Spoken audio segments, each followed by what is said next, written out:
안녕하세요. 저는 기가 막힌 우연으로 끊어졌던 인연의 끈을 다시 연결하게 된 30대 여성입니다.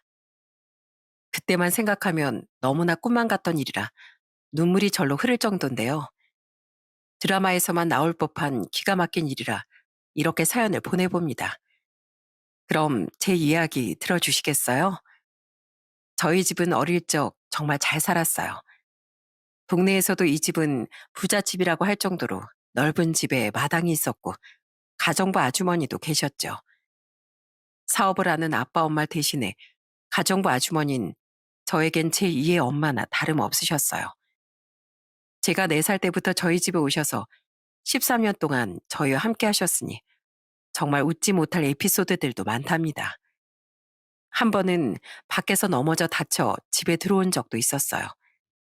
다리 한쪽에서 피가 철철 흐르는데 어떻게 할지 몰라 울면서 집으로 돌아왔었죠. 그때 아주머니의 따뜻한 목소리가 지금도 기억이 납니다. 이모, 나 다쳤어요. 아이고, 어쩌다가 이렇게 다쳤어요. 여기 와보세요. 약 발라줄 테니까 조금만 기다려요. 어디서 넘어졌어요? 놀이터에서 놀다가 넘어졌어요. 피가 많이 나는데 어떻게 해요? 괜찮아요, 아가씨. 이렇게 호호 불어주면 저절로 싹 나을 거예요. 어때요? 괜찮죠? 어? 진짜 이모가 호호 부르니까 안 아픈 것 같아요. 그죠? 그럼 아가씨가 씩씩하게 잘 견뎠으니까 상 줄게요. 이거 사모님 몰래 가지고 온 사탕인데 사모님 없을 때 먹어요. 우와, 이모 고마워요. 엄만 이거 하나도 안 사주는데 이모 최고. 아주머니는 절 정말 사랑으로 대해주셨어요. 다치거나 아플 때면 누구보다 신경 써서 절 돌봐주셨죠. 어느 날은 제가 감기에 걸려 학교에도 가지 못하고 집에서 누워 있었던 날이 있었습니다. 요즘도 생각나는 게 있는데 바로 아주머니가 해주셨던 배숙이랍니다. 감기에 걸릴 때면 아주머니는 절 위해 달달한 배숙을 해주셨어요. 따뜻한 배숙을 먹으며 아주머니는 제 곁을 지켜주셨는데 얼마나 든든하고 위안이 됐는지 모릅니다. 아가씨, 우리 아들도 감기 걸릴 때면 이거 먹고 싹 나아요. 아가씨도 이거 먹고 감기 꼭 이겨내야 돼요. 이모, 이거 어떻게 만들어요? 사탕처럼 엄청 달고 맛있어. 그쵸? 사모님 사장님이 아가씨 걱정해서 엄청 달고 맛있는 배를 사오셨어요. 그걸로 만들어서 더 맛있고 단가 보네요. 사실 엄마 아빠가 일 때문에 집에서 일찍 나가시고 늦게 들어오시곤 했는데 아주머니는 그 빈자리를 누구보다 꽉 채워주셨어요. 거기다 엄마 아빠 대신에 저에게 부모님의 사랑도 심어주셨죠. 아주머니는 저에게만 잘해주신 건 아니셨어요. 새벽 일찍부터 와 집안일을 해주셨고 항상 부모님을 꼼꼼하게 챙겨주셨죠. 그래서 저희 부모님도 항상 아주머니께 감사하고 고마워하셨던 말들이 다 기억이 난답니다. 어머, 아주머니, 왜 이렇게 일찍 오셨어요? 좀 더 늦게 와도 된다니까. 이제 미네도 아침에 혼자 학교 갈 수 있어서 천천히 오셔도 돼요. 아들도 챙기셔야 하잖아요. 아휴, 저희 아들이야 워낙 씩씩해서 혼자서도 잘해서 학교 가니까 걱정하지 마세요. 그리고 이거 도시락인데 간단하게 드시라고 쌌어요. 사모님 일하시느라고 끼니도 자주 굶으시잖아요. 밥 챙겨 드시면 안 드셔도 되지만 행여나 못 드시면 이걸로 챙겨 드세요. 언제 이런 걸 다 고마워요, 아주머니. 항상 이렇게 챙겨 주셔서. 제가 해야 하는 일인데 저 대신 우리 미네도 살뜰히 챙겨 주셔서 감사해요. 미네 아가씨는 혼자서도 너무 잘해서 제가 챙길 게 없어요. 일하는 사람은 속이 든든해야 하니까 끼니 거르지 마시고 꼭 챙겨 드세요. 아셨죠? 아주머니는 저희 엄마와 1살 차이밖에 나지 않으셨지만 때론 엄마처럼 친구처럼 저희 엄마를 정말 많이 신경 써 주셨어요. 집안일에 신경이 안 쓰이도록 꼼꼼하게 집안일도 하셔서 엄마 아빠가 아주머니를 정말 좋아하셨던 게 기억이 납니다. 한 번은 소풍 때였는데 아주머니가 새벽부터 부지런히 도시락을 싸주셨어요. 그날 소풍을 가 도시락을 열었는데 친구들 시선을 한 몸에 받을 수밖에 없었죠. 집에 돌아오자마자 전 아주머니께 달려가 그날의 일을 말하며 소리쳤답니다. 이모, 오늘 애들이 나 엄청 부러워했어요. 이모 어떻게 꽃김밥을 만들었어요? 애들이 얼마나 신기했는지 알아요? 이것 봐요. 도시락 하나도 안 남기고 싹 다 먹었어요. 잘했죠? 우와, 아가씨, 정말 다 먹었어요? 역시 우리 아가씨 대단해요. 이모 덕분이에요. 도시락도 너무 맛있고 친구들도 부러워해서 기분이 짱 좋았어요. 다음엔 2단, 아니 3단으로 도시락 싸주세요. 아가씨가 좋아하니까 저도 기쁘네요. 다음엔 더 예쁘게 도시락 싸줄게요. 알았죠? 지금부터 연습해야 되겠네요. 아주머니는 아들과 둘이서 옆 동네에 사셨어요. 아주머니의 아들은 저랑 동갑이었는데 처음에 저희 집에 왔을 때 전 어린 마음에 틱틱거리기도 했답니다. 그런데 아주머니의 아들은 틱틱대는 저에게 놀라운 행동을 보이기도 했죠. 야, 너 뭐야? 왜 우리 집 와? 여기 우리 집이야. 나가. 왜 여기 왔어? 아, 미안해. 내가 오늘 학교를 안 가서 엄마가 같이 가자고 해서 온 거야. 너희 집이야? 우리 엄마가 말했던 아가씨가 너구나. 반가워. 그래, 우리 집이야. 네가 우리 이모 아들이라고? 우리 이모는 예쁜데 넌 왜 그래? 키도 작고 꼬맹이잖아. 미네야, 너 왜 그러니? 아주머니 아들한테 왜 이렇게 못되게 굴어? 얼른 사과해. 미안하다. 아줌마 딸이 좀 예민해서 그래. 미안해. 아줌마가 사과할게. 왜 나한테 그래, 엄마? 됐어. 사과 안 해. 그땐 어린 나이에 틱틱댔지만 지금 생각해보면 참 철없는 행동이었죠. 그런데도 불구하고 그때 그 어린 아주머니 아들은 저보다 훨씬 의젓했어요. 그런 모습 때문이었는지 저희 부모님은 아주머니 아들을 정말 좋아하셨답니다. 그때 어린 나이에도 의젓한 아주머니 아들을 보면서 전 괜시리 질투를 했었던 것 같아요. 그날도 제가 질투심에 폭발을 했었던 것 같네요. 그날은 부모님이 일찍 집에 오셨는데 아주머니 아들을 보고선 뭔가를 건네셨죠. 그걸 보고 아주머니도 깜짝 놀라셨어요. 자, 이거 지환이 맛있는 거 사 먹거라. 알았지? 우리 딸이랑 잘 놀아줘서 고마워서 주는 거야. 아유, 사장님, 이거 돈 안 주셔도 되는데 10,000원은 너무 커요. 주시지 마세요. 에이, 아주머니, 제가 이거 아주머니 아들한테 주는 거예요. 자, 지환아, 얼른 받아. 이거 잘 가지고 있다가 맛있는 거 사 먹어. 알았지? 그때 당시엔 10,000원도 큰 돈이었는데 아빠는 아주머니 아들을 볼 때마다 10,000원씩 챙겨주시기도 했어요. 그땐 저도 왜 그 아이한테 큰 돈을 줄까 셈을 냈지만 지금 생각해보면 부모님께서 아주머니 처지를 많이 생각하셨던 것 같아요. 그 후로도 종종 집에 놀러 왔었는데 항상 그 아이를 예뻐하는 부모님을 보면서 전 왠지 모르게 그 아이를 미워하기도 했었죠. 그렇지만 시간이 지나면서 전 그 아이와 노는 걸 좋아했어요. 나중엔 제가 오히려 매일 데리고 오라며 아주머니를 조를 정도였어요. 이모, 내일도 꼬맹이 올 거예요? 아, 오늘도 데리고 오지. 오늘 오면 같이 게임하려고 했는데 왜 안 데리고 왔어요? 여동생이랑은 같이 못 하는데. 지환이가 오늘 친구랑 논다고 해서 못 데리고 왔어요. 내일은 꼭 데리고 올게요. 아가씨, 근데 지환이랑 노는 거 별로 안 좋아했었잖아요. 요즘은 그래도 같이 재미있게 노는 것 같네요. 아니, 뭐, 그 꼬맹이가 있어야 게임 같이 할 수 있잖아요. 여동생은 너무 어리고 시시해요. 내일은 꼭 데리고 오세요. 아셨죠? 어릴 땐 저에겐 아주머니 아들이 정말 좋은 친구였어요.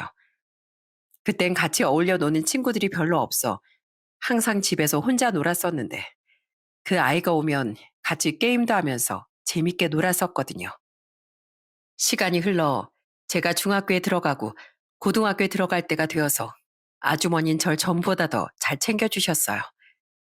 그때도 바쁜 엄마 아빠 대신에 새벽부터 아침밥을 챙겨주시기도 하고 늦어서 일찍 나가는 저에게 주먹밥을 손에 쥐어주시기도 했죠. 아가씨, 이거 가면서 얼른 먹어요. 아침에 아무것도 안 먹으면 속도 쓰리고 집중도 안 돼요. 알았죠? 이모, 나 진짜 피곤해. 왜 이렇게 일찍 학교 가야 돼? 어제도 늦게까지 야자하다가 왔는데 잠도 얼마 못 잤어. 아휴, 우리 아가씨 엄청 피곤하셨네. 오늘은 학교 끝나면 따뜻한 물에 몸 좀 담궈요.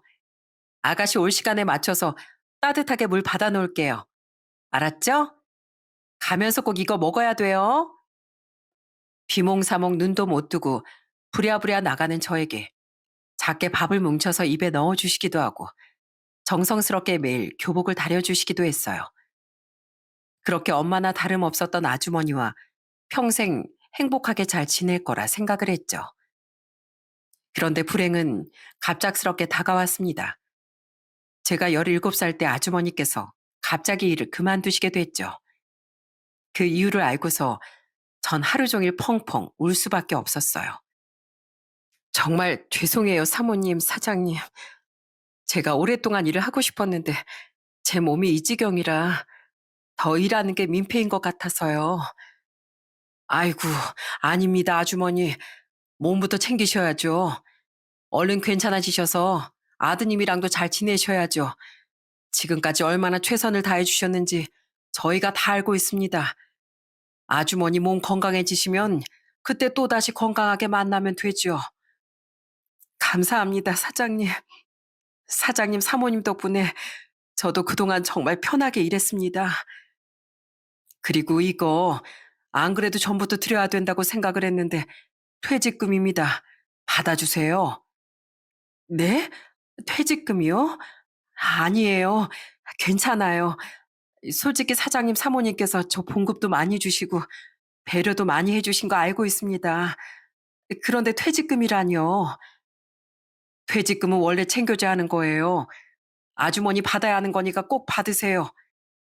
이거 안 챙겨드리면 제가 나쁜 사람 되는 거예요. 아니, 그래도 아주머니, 그동안 저 대신해서 저희 애들 다 챙겨주시고 돌봐주시고 집안일도 깔끔하게 잘 해주셔서 제가 밖에서 편하게 일할 수 있었어요.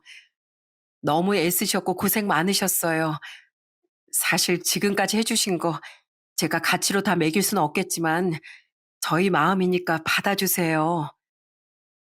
엄만 눈물을 흘리시며 아쉬운 마음을 전했고 아주머니도 엄마 손을 맞잡고 눈물을 흘리셨어요. 그땐 일을 그만두는 아주머니가 야속하면서도 걱정이 되었지만 보내드릴 수밖에 없었죠.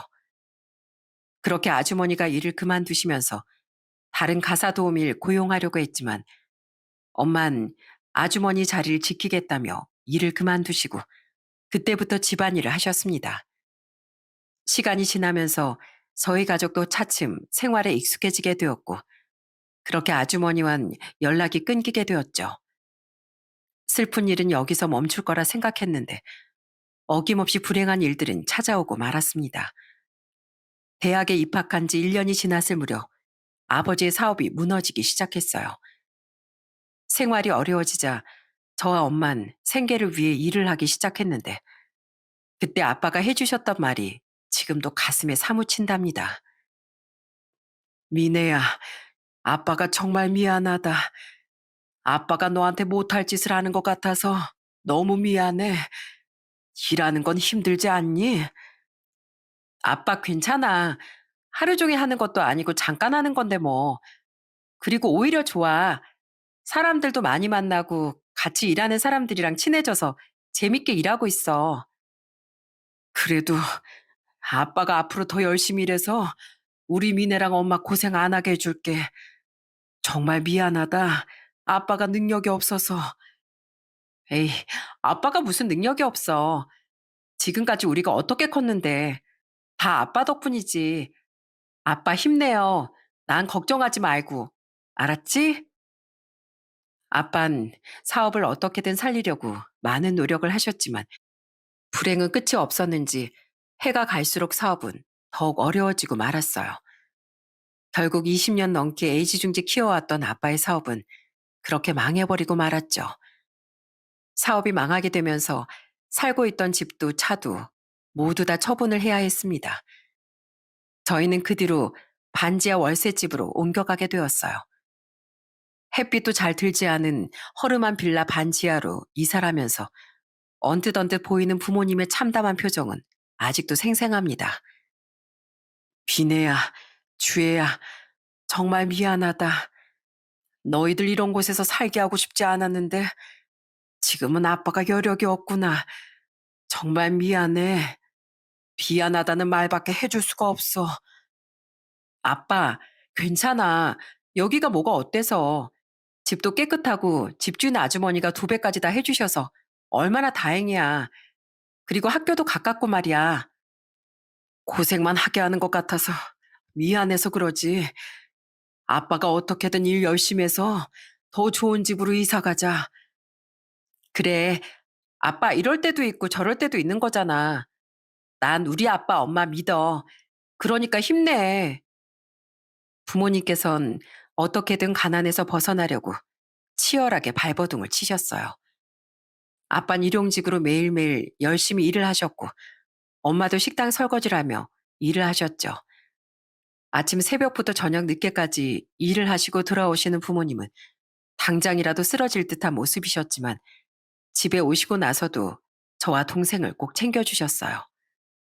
그렇게 아등바등 열심히 살았던 노력 덕분에 제가 대학 졸업을 할 무렵 반지하방에서 탈출하고 작은 집 하나를 얻게 되었죠. 그날 부모님의 표정은 세상 금은보화를 다 가진 것처럼 행복해 보이셨어요. 여보, 당신 정말 고생 많았어. 그동안 손도 다 부르트고 손에 물 마를 일이 없었는데 정말 고마워. 이게 다 당신 덕이야. 아니에요.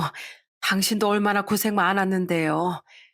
그 새벽에 일어나서 하루 종일 공사장에서 일하는 게 쉬운 일도 아니고 당신이 잘 버텨줘서 난 그게 고맙지. 좋은 소식 하나 더 있어, 여보. 전에 같이 일했던 박 사장 알지? 거기서 관리 직원을 고용할 거라고 하더라고. 내 사정을 알고선 나보고 관리 직원으로 일해보지 않겠냐고 했어. 월급도 괜찮고 우리 식구들 이제 고생 안 해도 될 것 같아. 정말요? 아이, 정말 다행이네요, 여보. 앞으로 진짜 좋은 일들만 있을 건가 봐요. 이렇게 집도 마련하고 당신 취직도 되고 앞으로 쭉 이런 일들만 있으면 참 좋겠네요. 그 후로 아빤 지인의 회사 관리 직원으로 일을 하시게 되었고 아침 저녁까지 일을 하셨던 엄만 저녁 일은 그만두실 수 있었어요. 아빠의 사업 실패로 벼랑 끝까지 떨어졌다고 생각했던 저희 집에 다시 한 줄기 빛이 들어오는구나 생각을 했죠. 그렇지만 불행은 여지없이 찾아오고 말았습니다. 아빠가 일을 시작하시고 3년이 되던 해 제가 20대 후반 때 아빠는 갑작스런 사고로 세상을 떠나게 되셨어요. 엄만 장례식장에서 오열과 실신을 반복하시면서 장례를 치르셨고 저와 여동생도 큰 슬픔에 빠졌습니다. 전 엄마가 혹시라도 모든 희망을 놓아버리진 않을까 걱정이 많았어요. 그렇지만 엄만 제 생각과 달랐죠. 미네야, 주애야, 이제 아빠가 안 계시니까 앞으로 네 엄마가 우리 집 가장이야. 알았지? 너희들은 신경 쓰지 말고 열심히 공부하고 회사 다니면 되는 거야. 엄마가 우리 집 어떻게든 먹여 살릴 거니까 걱정하지 말어. 엄마, 며칠 좀 쉬는 게 어때? 아빠 장례 끝나고 바로 일 시작했잖아. 어차피 나도 일하고 있으니까 엄마 무리하지 말고 며칠 좀 쉬어. 아니야. 엄마는 엄마가 알아서 잘할 수 있어. 내가 정신을 똑바로 차려야지. 엄마가 무너지면 아빠가 얼마나 상심하시겠어. 엄마 걱정하지 마. 앞으로 엄마가 더 열심히 일할 거야. 그래야 나중에 보란 듯이 네 아빠한테 말할 거 아니니. 여리고 소녀 같았던 엄만 아빠가 돌아가신 후로 누구보다 씩씩하고 강인한 엄마가 되셨어요. 아침엔 식당에 나가 서빙을 하시면서 일을 하셨고 저녁이면 식당 설거지를 하시면서 어떻게든 생계를 위해 노력하셨죠. 손발이 부르트도록 일을 하시면서도 한 번도 쉬지 않으셨어요. 늘 저와 동생에겐 괜찮다고만 하셨습니다. 그런 엄마의 모습을 보면서 저 역시 약해지면 안 된다는 생각을 많이 했었던 것 같아요. 저 또한 말 그대로 열심히 일만 했습니다. 평일엔 회사에 다니고 주말엔 종종 식당 아르바이트를 다니며 열심히 살았어요. 결혼이라는 건 꿈도 못 꾸고 있었죠. 그런데 지인의 간곡한 부탁으로 나가게 된 소개팅에서 바로 제 운명의 상대를 만나게 됐습니다. 종수 씨, 저 사실 지금 누굴 만날 처지가 아니에요. 친구가 너무 간곡하게 부탁을 해서 나오긴 했는데 저와는 맞지 않으실 것 같아요. 왜 이렇게 단정해요? 만나보지도 않았는데 어떻게 알아요? 미니 씨, 혹시 제가 카페 사장이라고 해서 부담되시는 거예요? 에이, 저 그렇게 잘 나가는 사람 아니에요.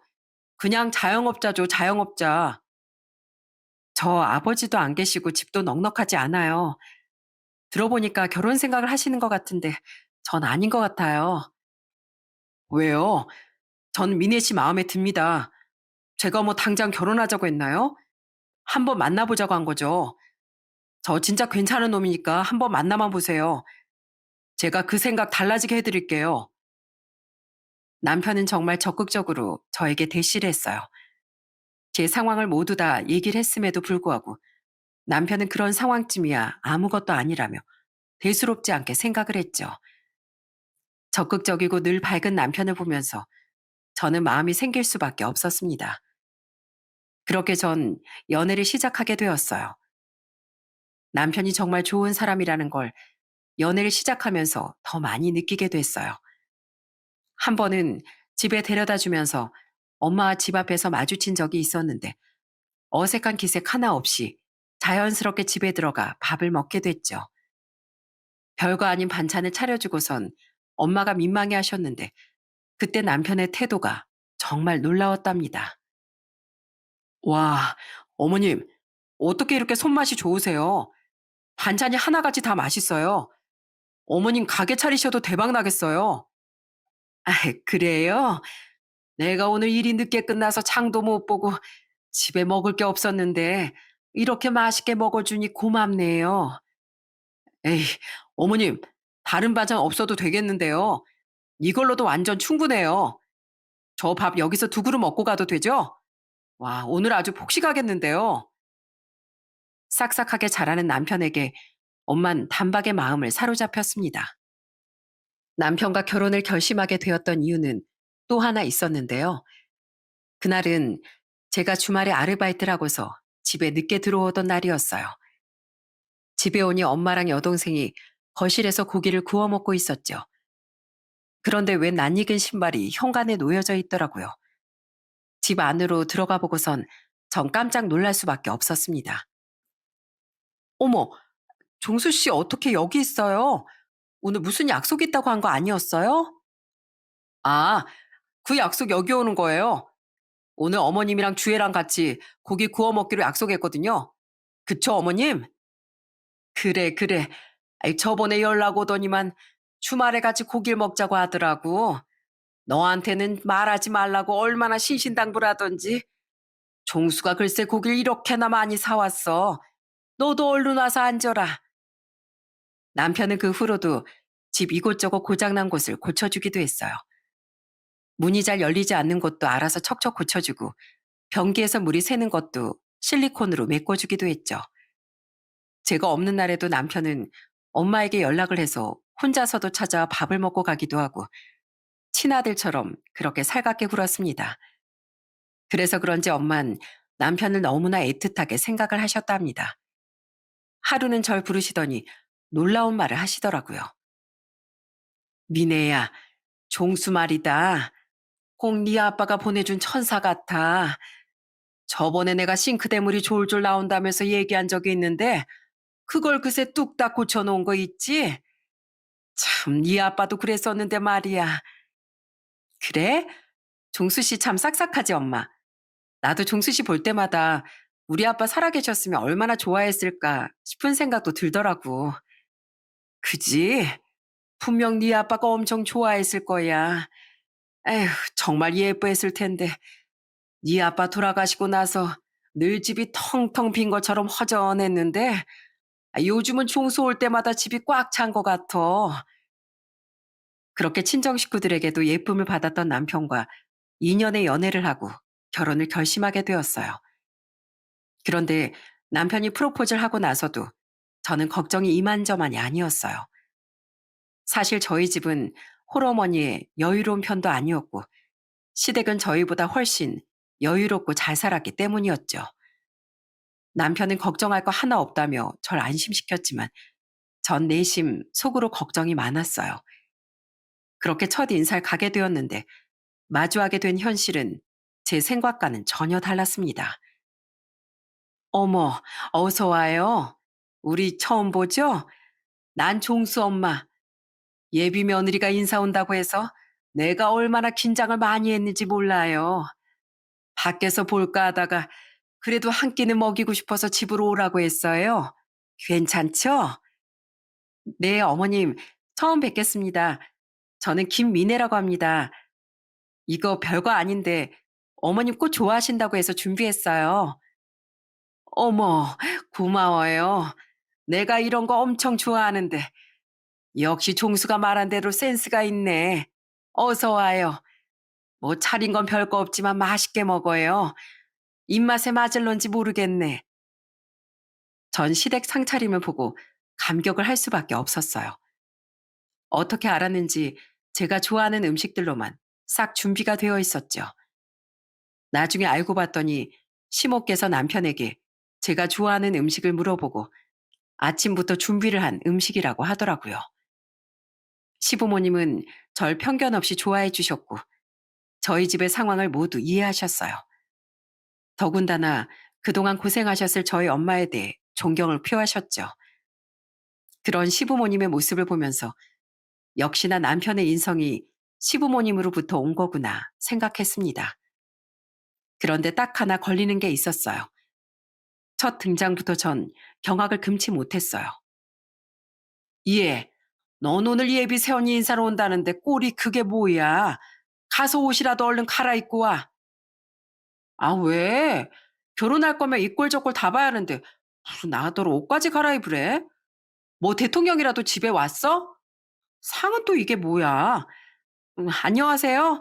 저 종수 오빠 동생이에요. 아휴, 놀랬지? 제가 좀 저렇다. 신경 쓰지 말고 밥 먹어. 넌 당장 가서 옷 갈아입던지 아니면 방에 들어가 있던지 해라. 엄마 왜 나한테만 그래? 아니, 근데 오빠가 여자친구 엄청 예쁘다고 하지 않았어? 음, 오빠 안경 좀 써야 되겠는데? 슬쩍 들어보니까 객관적으로도 오빠가 좀 아깝긴 한데 엄마랑 아빠는 뭐가 좋다고 그래? 반대해도 모자를 판국에. 이해. 너 손님 앞에서 무슨 말버릇이야? 당장 들어가. 헛소리 할 거면 집에 있지 말고 나가던가. 아이고, 미안하다. 쟤 신경 쓰지 마. 우리도 포기한 지 오래야. 너무 미안하구나. 시부모님의 깊은 한숨에 전 왠지 그 기분을 이해할 수 있었어요. 결혼을 하기까진 정말 별 문제는 없었습니다. 상견례 자리에서도 시부모님은 저희 엄마를 대단하다 치켜 세워주셨고 그렇게 화기애애하게 상견례를 마칠 수 있었죠. 결혼을 하고서도 시부모님은 한 번 간섭이 없으셨고 남편도 절 위해주고 아껴줬답니다. 단 하나 문제가 됐던 거라면 바로 신우이였죠. 신우는 시부모도 안 하는 시집살이를 시키려고 가진 방법을 다 시도했습니다. 한 번은 시모 생신날에 아침부터 전화가 오더라고요. 출근 준비 때문에 정신이 없어 점심에 다시 전화를 했더니 다짜고짜 저에게 소리를 질렀죠. 언니, 제정신이에요? 오늘 무슨 날인지도 몰라요? 어떻게 아침에 안 올 수가 있어요? 난 며느리가 이렇게 시댁 등한시하는 거 처음 보네, 처음 봐. 네? 갑자기 그게 무슨 소리예요? 설마 어머님 생신 때문에 그러는 거예요? 아, 오빠가 말 안 했나 본데 오늘 저녁에 모시고 한식당 가기로 했어요. 어머니께는 아침에도 전화 드렸는데. 지금 전화가 문제예요? 아니, 결혼해서 첫 생신상 안 차리는 며느리가 세상 어딨어요? 내가 엄마한테 점심상이라도 받으라고 말했으니까 지금이라도 당장 달려오세요. 네? 그게 무슨 소리예요? 저 지금 일하고 있는데 어떻게 가라는 거예요? 생신상 차리고 싶으시면 아가씨가 직접 차리세요. 뜬금없는 신우의 말에 전 너무나 황당했고 화도 났어요. 그동안 시모 생신이 다가오면서 처음엔 저도 신우랑 상의를 해보려고 했는데 아무런 연락도 없다가 당일날 이렇게 패악질을 하니 이해가 되지 않았습니다. 이 사실을 알게 된 시부모와 남편은 신우이를 호되게 혼냈어요. 모든 가족들이 자신에게 화를 내자 이젠 패악질이 통하지 않는구나 싶었는지 어느 날부턴 절 은근히 비난하기 시작하더라고요.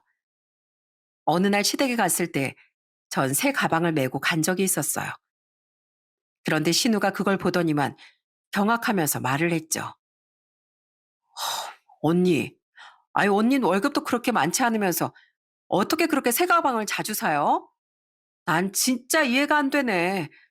언니 저번에 가방도 새 거였지 않아요? 와, 엄마 봐봐. 언니도 가방 바꿨어. 오빠가 번 돈 다 새언니가 쓰는 거 아니야? 저번 가방도 멀쩡하기만 하던데. 너 그 쓸데없는 말 좀 그만해. 가방 좀 바꿀 수 있지. 아, 왜 새언니한테 그런 소리를 해? 아니, 그렇잖아. 새언니 처음 인사 왔을 땐 가방도 후줄근, 옷도 후줄근. 뭐 별 볼 일 없었는데 이거 봐봐. 결혼했다고 명품 가방에 옷에 난 완전 다른 사람인 줄 알았다니까. 아유 참, 그거 다 이 엄마가 해준 거야 이 녀석아. 넌 도대체 언제 정신 차릴 거야? 얼마 전에 새언니 생일이었던 거 나 아니? 생일 선물로 내가 싹 다 해줬어. 됐니? 됐어? 다른 사람 참견하지 말고 너나 잘해. 너나. 시댁에선 이런 시누이가 계속 골칫덩이였어요.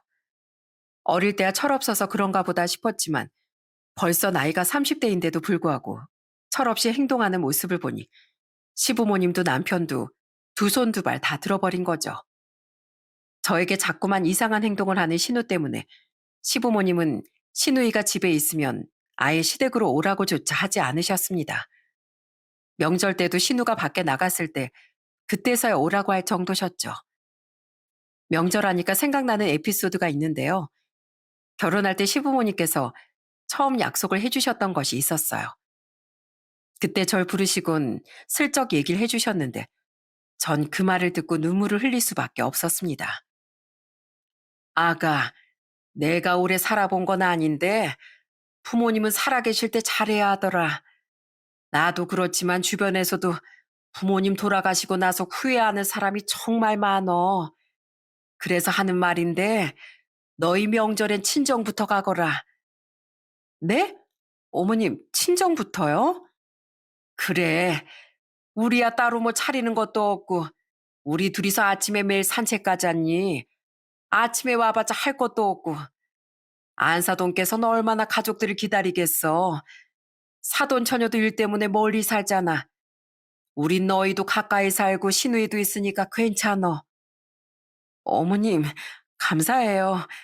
그럼 저희 명절 돌아가면서 친정 먼저 갔다가 여기 먼저 왔다 갈게요.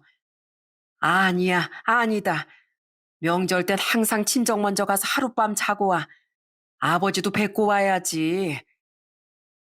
그렇게 결혼하고서 항상 명절은 친정에서 하룻밤을 보내고 다음 날에야 시댁에 왔었는데 신우는 그게 또 싫었나 봐요. 결혼하고 몇 년이 지나고 3년 차쯤부턴 신우가 달라졌죠. 항상 명절날이면 밖으로 나갔던 신우가 저희가 올 때까지 나가지도 않고 기다리고 있었어요. 명절 다음날 시댁에 갔더니 거실에 떡하니 앉아있던 신우가 갑자기 일어나 절 향해 소리를 쳤습니다. 그 말을 듣고 전 경악을 금치 못했죠. 언니, 해도 해도 너무한 거 아니에요? 다른 날도 아니고 명절인데 어떻게 시댁보다 친정을 먼저 챙겨? 시집 오면 시댁 사람 아니에요? 어떻게 친정을 먼저 갈 수가 있어? 결혼하면 시댁 귀신이 되어야지. 야, 너 뭔 소리 하는 거야? 그 헛소리 하려고 기다렸어? 잔말 말고 넌 나가. 머리 어지러우니까. 아니, 오빤 가만히 있어봐. 이건 여자끼리 할 얘기니까. 나도 결혼하면 시댁을 먼저 챙겨야 하는 건데, 일단 지금 결혼 안 했으니까 하는 말이에요. 출가 외인 몰라요? 결혼했는데 왜 친정을 챙기지? 난 도무지 이해가 안 되네. 너 지금 뭐 하는 거야? 네가 그따위 마인드니까 아직까지 결혼도 못하고 변변치 않은 연애도 못하는 거야? 어디서 감히 훈수질이야? 야, 너 헛소리 하지 말고 제발 좀 내 눈앞에 나타나지도 말어. 전 신우의 말에 할 말을 잃었습니다.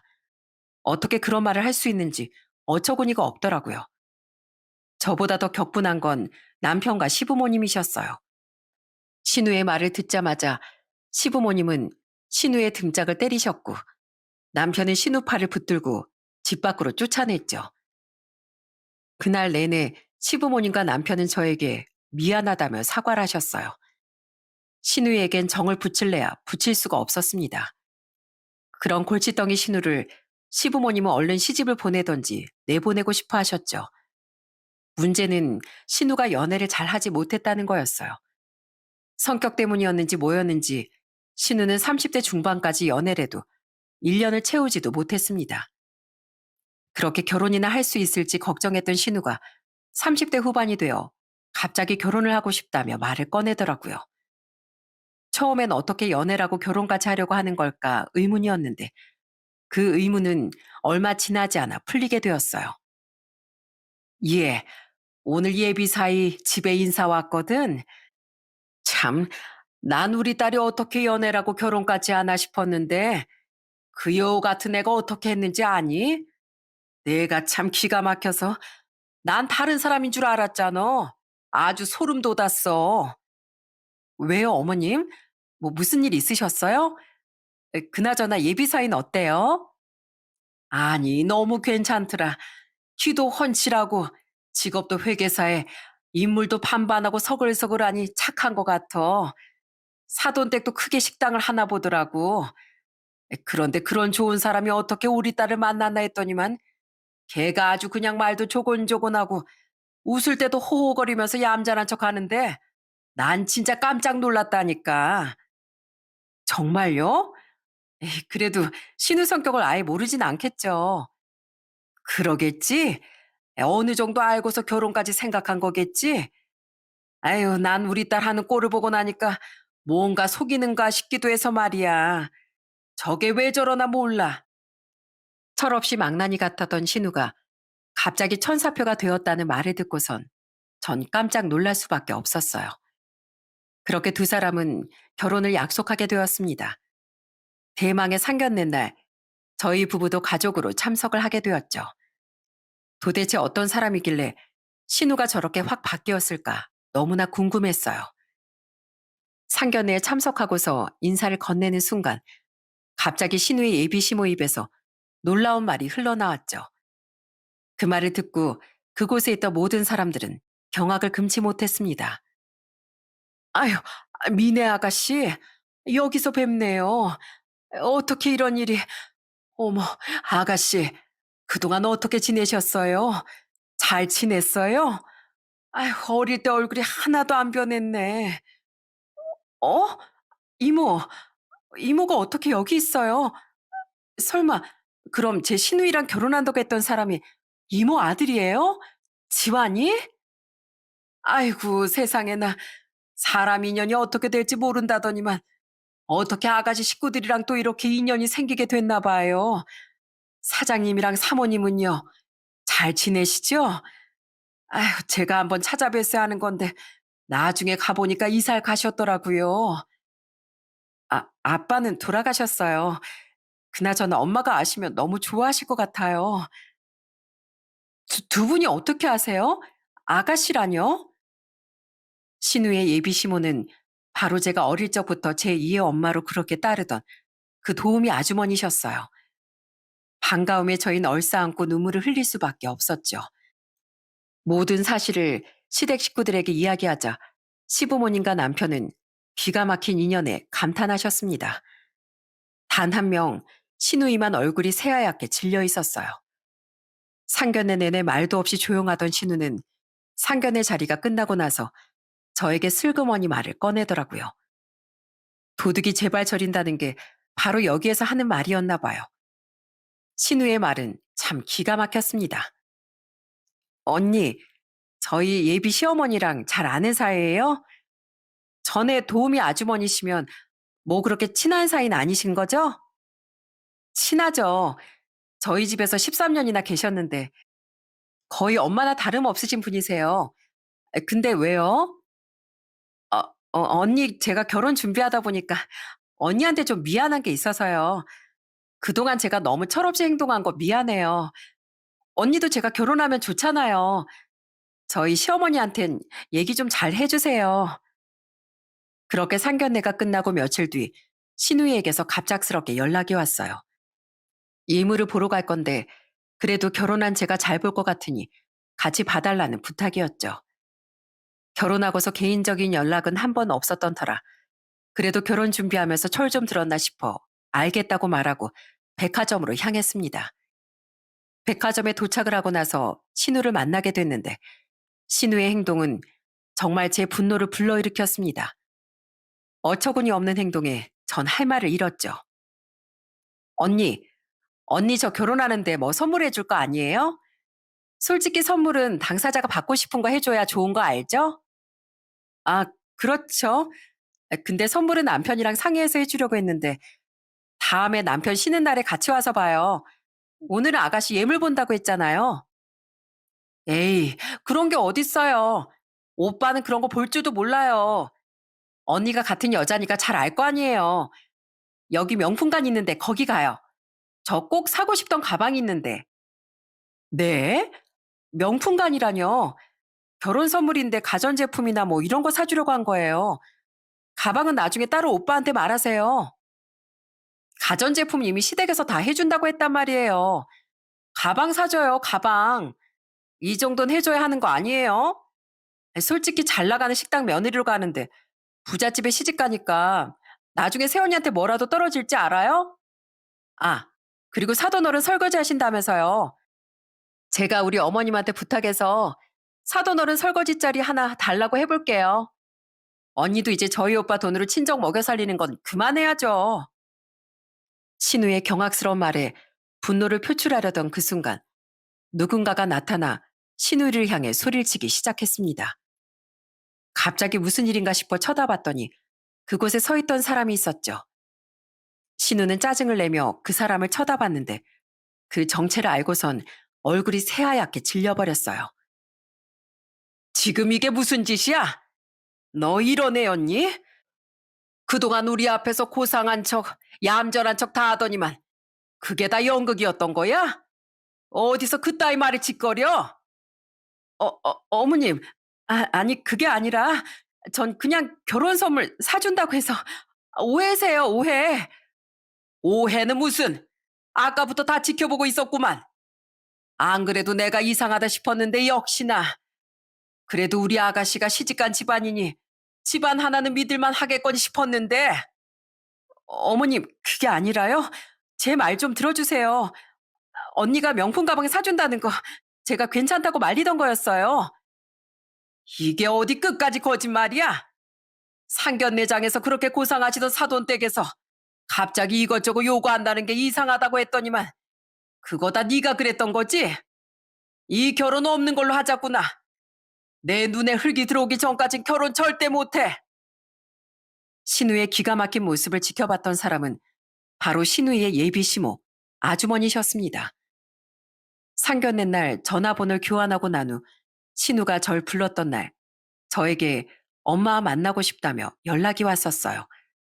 그런데 제가 신우의 예물을 같이 고르러 가야 한다는 말을 하자 아주머니가 본인도 오시겠다며 연락을 해오셨던 거죠. 딱 그때 신우가 저에게 하는 말을 들으셨던 거였습니다. 알고 봤더니 신우는 예비 시댁에 이것저것 많이 요구를 했던 모양이더라고요. 역시나 본성을 숨기지 못했는지 명품 가방이나 결혼 반지도 큰 다이아로 해야 한다고 우기고 가전도 제일 비싼 급으로 맞춰야 한다며 말도 안 되는 욕을 했던 거였죠. 안 그래도 이상하다 생각을 했었는데 그날 신우의 정체가 다 발각되고 말았습니다. 얼마 못 가 신우는 파혼을 하게 됐어요. 파혼 소식이 전해지면서 신우는 그 원인을 황당한 곳에 있다고 난리를 피웠죠. 이거 다 언니 때문이에요. 언니만 아니었으면 내가 파혼했을 것 같아요? 언니가 다 책임지세요. 저 이 결혼 꼭 해야 하니까 언니가 다시 돌려놓으라고요. 이게 어디서 그런 말을 해? 그거 다 네 업보야, 네 업보. 사람 속여서 결혼하면 뭐 이혼을 못할 줄 아니? 네가 만들 일 가지고 어디서 화풀이야? 엄마, 엄만 억울하지도 않아? 언니 아니었으면 나 이 결혼했을 거야. 상견례도 다 했는데 이게 뭐야? 다 언니 때문이라고. 아휴, 왜 네 새언니 때문이야? 너 때문이야, 너 때문. 너 같은 딸내미 우리도 이제 더 이상 품고 못 살겠다. 당장 여기서 나가서 살아. 결국 신우는 그날부로 시댁에서 쫓겨나게 되었습니다. 나중에 잘못했다면서 빌고 또 빌었지만 시부모님은 더 이상 받아주고 싶지 않다면서 냉정하게 내치셨다고 하더라고요. 그날 이후 아주머니와 엄만 감동적인 재회를 하게 되셨어요. 아빠가 오래전 돌아가셨고 그동안 엄마가 고생하면서 살아왔다는 걸 알게 된 아주머니는 마음 깊이 슬퍼하셨죠. 아이고, 사모님, 그동안 얼마나 그래 고생이 많으셨어요. 사장님 돌아가신 줄도 모르고 전체 몸만 챙겼네요. 사모님 이렇게 힘드신 거 알았으면 제가 그때 더 빨리 찾아뵐 걸 그랬어요. 아니에요, 아주머니. 이렇게라도 만나게 되니 얼마나 기쁜지 몰라요. 아주머니랑 연락 끊기고 나서 몸은 괜찮은지 건강한지 지금까지 내내 잊지 않고 생각하고 있었어요. 이렇게 건강하니 얼마나 좋아요. 다 사모님, 사장님 덕분이죠. 그때 주신 퇴직금으로 수술도 하고 치료도 받고 이렇게 장사도 시작할 수 있었네요. 저희가 이렇게 살 수 있었던 것도 다 사장님, 사모님 덕분이에요. 제가 그 은혜를 어떻게 잊겠어요. 아유, 아니에요. 이렇게 건강하게 지금까지 잘 살아준 것만으로도 저나 남편이나 감사한 일이죠. 고마워요. 이렇게 건강하게 다시 만날 수 있어서. 아주머니는 그렇게 엄마의 손을 잡고 한참을 우셨어요. 아주머니 또한 혼자서 자식을 키우는 게 얼마나 고되고 힘든 일인지 알고 있었기에 엄마의 마음을 공감할 수밖에 없었죠. 며칠 뒤 아주머니는 다시 한번 저희 엄마를 만나셨습니다. 그때 아주머니가 저희 엄마에게 한 얘기 때문에 온 가족이 깜짝 놀라게 됐답니다. 사모님, 이제 일 그만하세요. 사모님께 어떻게 빚을 갚아야 할까 고민하다가 생각해 봤는데 사모님 음식 솜씨도 좋으시잖아요. 전에 한번 저한테 반찬 해주셨을 때 알았어요. 저보다 사모님이 더 음식을 잘하신다는 거. 그래서 말인데 저랑 같이 식당 운영해 보시는 건 어떠세요? 제가요? 아유, 아주머니, 전 아주머니 음식 솜씨 못 따라가요. 그리고 저한테 빚진 거 하나 없으세요. 갚을 게 뭐가 있다고. 갚을 게 없긴요. 사모님, 생각 안 나세요?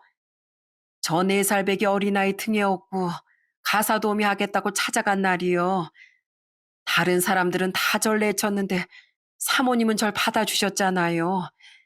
엄동설안에 갈 곳도 없는 저한테 집 구하라고 돈도 주시고 우리 지환이한테 10,000원씩 매번 용돈도 주셨던 것도 다 제 살림 보태라고 주신 거잖아요. 그리고 그때 주신 퇴직금 아니었으면 저희 못 살았어요. 저희가 이렇게 살 수 있었던 건 다 사모님, 사장님 덕분인데 어떻게 제가 그 빚을 안 갚아요. 사모님 그러지 마시고 저랑 같이 일해요.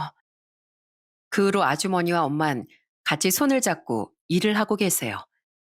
아주머니 아들은 파혼 후 2년이 지난 뒤 좋은 여자를 만나 결혼을 준비하고 있답니다. 그리고 아주머니와 엄만 서로 언니 동생 하면서 놀러도 같이 가시고 여행도 많이 다니시고 계세요. 휴가 때면 두 분께선 어김없이 같이 여행을 가시려고 계획을 세우시더라고요. 미네야, 휴가 때 비행기 표 좀 알아봐줘. 이번엔 좀 멀리 가보려고. 언니가 일하느라 여기저기 여행을 못 가봤더라고. 한 보름 정도 갔다 오면 되겠지? 엄마, 나랑은 언제 여행 갈 거야? 맨날 이모랑만 여행 가고 나 섭섭해.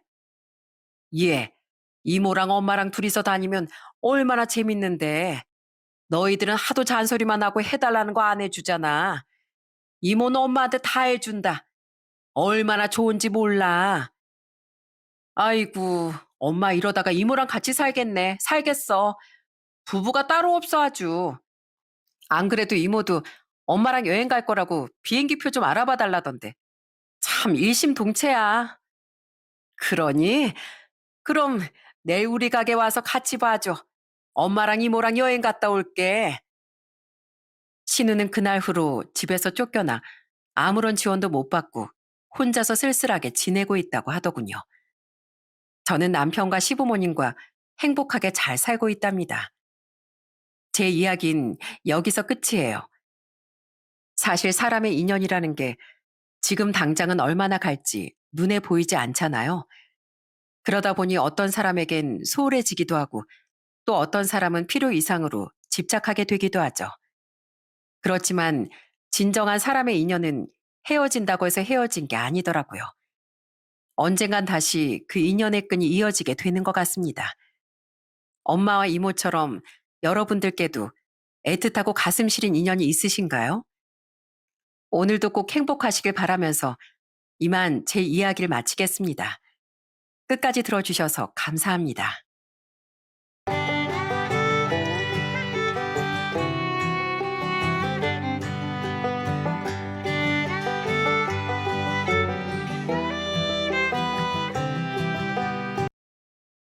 안녕하세요. 저는 가족이라는 단어를 생각하면 가슴이 저릿하게 아파오는 40대 여자입니다. 화목했던 저희 가족에게 정말 눈물 나는 일이 많이 있었거든요. 그래도 마음 다잡고 열심히 살고 있었는데 저희 가족을 돈으로만 보며 쓸데없는 욕심을 부리는 사람이 있더라고요. 그건 바로 저희 시모였습니다. 지나친 욕심을 부리는 바람에 그 죗값을 혼자 다 받고 계신 저희 시모에 대해 얘기해 보겠습니다. 끝까지 잘 들어주셨으면 좋겠습니다. 제가 어렸을 적부터 저희 집안은 정말 화목한 가족이었어요. 아빤 직장에 다니시고 엄만 시장에서 생선 장사를 하시느라 바빴는데 저보다 2살 많은 쌍둥이 오빠들이 저를 엄청 챙겨줬었거든요. 영경아, 형이 해준 김치볶음밥이랑 내가 만든 계란말이 중에서 뭐가 더 맛있는지 좀 골라줄래? 아니, 내가 봤을 땐 내가 만든 계란말이가 훨씬 맛있는데 형이 자꾸 자기가 만든 김치볶음밥이 최고라잖아. 전 오빠들이 그럴 때마다 누가 더 맛있다고 얘기할 수가 없어 참 곤란했답니다. 제가 집에서 숙제를 할 때도 꼭 오빠들이 제 옆에 달라붙어서 자상하게 알려주더라고요. 형, 영경이 수학 숙제 내가 도와줄 거야. 내가 그래도 형보다 수학은 더 잘하잖아. 야, 나도 초등학교 수학 문제 정도는 풀 줄 알거든. 작은 오빤 쌍둥이인데도 꼭 큰오빠한테 형이라고 불렀어요. 티격태격하면서도 맨날 둘이 붙어 다니는 그 모습이 너무 좋아 보이더라고요. 공부를 잘했던 작은 오빠와는 달리 저희 큰오빠는 학창 시절에 육상 선수를 했었는데 육상 선수로서 성공할 자신이 없었는지 고등학교 때 진로를 바꿨습니다. 그래서 작은 오빠는 서울에 있는 명문 대학교에 그리고 큰 오빠도 수도권에 있는 평범한 대학에 진학하게 되었어요. 그러다가 작은 오빠가 큰 오빠보다 먼저 중견기업에 취업을 하게 되었습니다. 가족들 모두 작은 오빠를 얼마나 축하해 줬는지 몰라요. 아이고, 우리 연길이 장하다. 학교 다닐 때부터 그렇게 공부를 열심히 하더니 이젠 좋은 직장까지 떡하니 들어갔구나. 정말 축하한다, 연길아. 그런데 그때쯤 저희 집안에 또 한 번 좋은 일이 일어났어요. 여태까지 허름한 빌라에 살던 저희 가족이 2층짜리 단독주택으로 이사를 가게 되었거든요. 물론 비싸고 으리으리한 집은 아니었고 그냥 동네 골목에서 흔히 볼 수 있는 벽돌집이었습니다. 그래도 저희가 원래 살던 집에 비하면 넓고 좋더라고요. 그렇게 이사를 가서 1층은 부모님이랑 제가 쓰고 2층은 오빠들이 쓰게 되었어요. 오빠들은 당시 대학생이던 제 방을 꾸며주겠다며 막 호들갑을 떨더라고요. 영경아, 이 방에 커튼 이런 스타일로 다는 게 어때? 엄청 샤랄라하고 예쁘지 않아? 형, 영경이가 무슨 아직도 7살짜리 어린애인 줄 알아? 무슨 대학생 방에 이런 공주 커튼을 달아. 영경아, 형이 고른 거 말고 이런 커튼은 어때? 엄청 깔끔하고 고급스러워 보이지 않아? 아, 오빠들. 내 방 꾸미는데 왜 오빠들이 더 신난 거야? 내 커튼 골라줄 시간에 오빠들 방이나 꾸며. 아니면 그냥 이참에 우리 서로 바꿔서 꾸며주게 할까? 제가 그렇게 말하자 오빠들은 좋다면서 박수까지 치더라고요. 결국 저희 남매는 서로서로의 방을 꾸며주면서 정말 즐거운 시간을 보냈습니다. 단지 이사를 갔을 뿐인데 그거 하나로 이렇게 즐거울 수 있어 너무 좋았어요. 그렇게 이사를 간지 1년 정도 되었을 때 작은 오빠가 출퇴근할 때 필요하다며 할부로 차를 한 대 뽑았습니다. 그러더니 얼마 후 큰오빠한테 이러더라고요. 형, 나 이번에 여름 휴가 때 뭐 할지 아직 안 정했는데 형이랑 나랑 둘이서 전국 일주나 한번 할래? 형 요즘에 취업 안 돼서 맨날 우울해하잖아. 이참에 내 차로 저기 땅끝마을 해남부터 부산이랑 속초랑 다 찍고 올라오자. 어때? 그러자 큰오빠도 기분 전환하고 좋겠다며 둘이서 여행을 가겠다고 하더군요. 그렇게 오빠들은 여름 휴가로 자동차 여행을 떠났어요. 중간중간 저와 부모님한테 연락해 어디서 뭘 하고 있는지 보고를 하는데 그 목소리가 엄청 신나 보이더라고요. 엄마, 저 지금 형이랑 같이 해남 두륜산에 있는 대흥사라는 절에 왔어요. 여기가 신라시대에 지어졌다고 하는데 완전 멋있는 거 있죠? 나중에 엄마랑 아빠도 오시면 엄청 좋아하실 것 같아요. 해남에서 부산으로 이동했을 때도 사진까지 찍어서 보내며 자랑을 하더라고요. 영경아, 우리 부산에서 밀면 먹었거든? 너 이거 안 먹어봤지? 나중에 나랑 와서 꼭 먹어보자. 난 밀면이 그냥 냉면이랑 비슷한 건 줄 알았는데 맛이 아예 다르더라고. 국물에서 고기 육수 맛이 진하게 나는 게 진짜 맛있다니까. 아휴, 오빠들 완전 신났네, 신났어. 그래, 이왕 멀리까지 놀러 갔는데 맛있는 거 많이 먹고 와. 그렇다고 너무 많이 먹어서 배탈 나지 말고. 알았지? 오빠들은 부산을 찍고 속초에도 갔는데 그때도 엄청 재밌어 하는 것 같더라고요. 아버지, 저희 지금 속초 중앙시장에 왔는데 여기 먹을 거 진짜 많아요. 저는 시장은 다 똑같다고 생각했는데 처음 와보는 시장이라 그런지 구경할 것도 되게 많네요. 아버지도 시장 구경하는 거 좋아하시죠? 나중에 저랑 같이 꼭 와요. 그렇게 재밌게 여행하던 오빠들이 여행 마지막 날 또 연락이 왔습니다. 엄마, 저희 지금 내비게이션에 저녁 6시에서 7시쯤 도착한다고 나와 있거든요. 혹시 차 막혀서 늦을 수도 있으니까 저녁은 저희 빼고 먼저 드세요. 그런데 저녁 6시에서 7시쯤 도착한다고 했던 오빠들이 저녁 8시가 넘도록 연락도 없고 집에도 들어오지 않는 겁니다. 처음엔 차가 막혀서 그런가 싶어 기다렸는데 하도 안 오길래 걱정돼 전화를 해봤습니다. 하지만 전화를 몇 통을 걸어도 한 번도 받질 않더라고요. 그렇게 걱정이 점점 커지던 와중에 정말 충격적인 소식을 듣고 말았습니다. 저희 오빠들이 강원도에서 서울로 넘어오던 중 사고가 크게 나서 한 날 한시에 떠나고 말았다는 거예요. 그 소식을 듣고 급하게 병원에 달려갔는데 생기 있던 오빠들이 창백하게 누워있는 모습을 보고 정말 기절하는 줄 알았습니다. 저희 엄만 그걸 보자마자 아예 실신해버리고 아빠도 바닥에 주저앉아 대성통곡을 하시더라고요. 아이고, 내 아들 연호랑 연기라 여행 갔다 와서 며칠 만에 얼굴 보나 했더니 이렇게 돌아오는 게 어디 있니? 차라리 그럴 거면 이 아빠가 대신 가마. 내가 대신 저승으로 갈 테니까 제발 다시 일어나 주렴. 그렇게 저희 가족은 한순간에 5식구에서 3식구가 되고 말았어요. 저희 엄만 그 충격이 너무 커서 생선 장사도 그만두시고 맨날 집에 누워서 우셨습니다. 영경아, 네 오빠들 불쌍해서 어떡하니? 맨날 내 꿈에 나와서 눈물을 뚝뚝 흘리는데 내가 가슴이 찢어져서 도저히 살 수가 없다. 엄마, 오빠들 때문에 슬픈 건 알지만 그래도 이렇게 울기만 하시면 어떡해요. 밥이라도 드시고 기운을 내셔야죠. 네 오빠들은 그 젊은 나이에 허무하게 세상을 떠나버렸는데 내가 어떻게 밥을 뜰 수가 있겠니? 나도 그냥 네 오빠들 따라서 저승으로 가련다. 엄마, 그게 무슨 말씀이에요?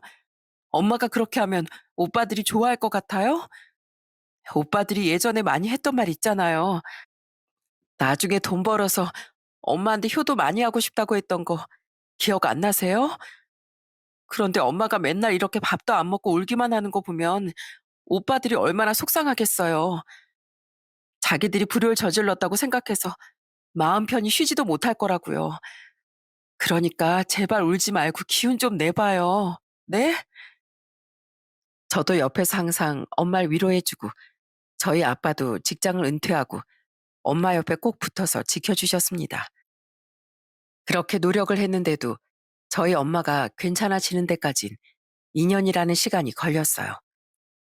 그때까지만 해도 오빠들이 쓰던 2층을 정리하지 않고 있었는데 어느 날 아빠가 엄마한테 진지한 목소리로 이러시더라고요.